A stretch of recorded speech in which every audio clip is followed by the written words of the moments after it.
Death certificate? Hindi naman patay si tatay ah. Anak, alam kong nasa kwarto ka ng tatay mo. Si nanay. Anak! Nay, tawag niyo po ba ako? Wala. Kala ko nasa loob ka eh. Sige, Nay. Gagawan ko na po ng pagkain si tatay. Kailangan ko malaman ng totoo. Sorry, Nay. Kailangan kong gawin ito sa'yo. Nay, ito na po pala yung pagkain ni tatay. Ginawan din po pala kita. Buti naman naisip mo pa ako. Thank you, anak ha. Welcome, Nay. Mahal, kain na tayo. Gumana yung plano ko. Kailangan ko na humingi ng tulong.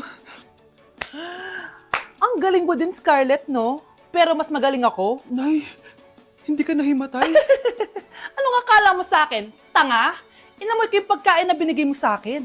At kaamoy niya yung lason na nilalagay ko sa pagkain ng tatay mo. Ang sama mo, Nay! Well, kailangan ko ang pera ng tatay mo.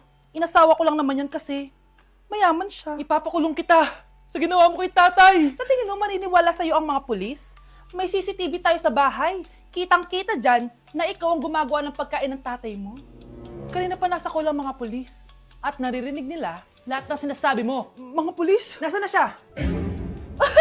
Nakakatakot! Matalino ako, Scarlett. Alam kong gagawin mo yan. Binayaran ko ang mga pulis para din nila kulihin. Pera-pera lang. Walang iya ka talaga, Nay! Sumama ka na sa akin. Itali nyo na yan. At siguraduhin yung hindi makakatakas yan. Ano? Itatali? Hindi! Shh, Scarlett. Itatakas kita, ha? Alam ko lahat ng baho ng nanay mo. Tita, Scarlett, may kausap ka ba?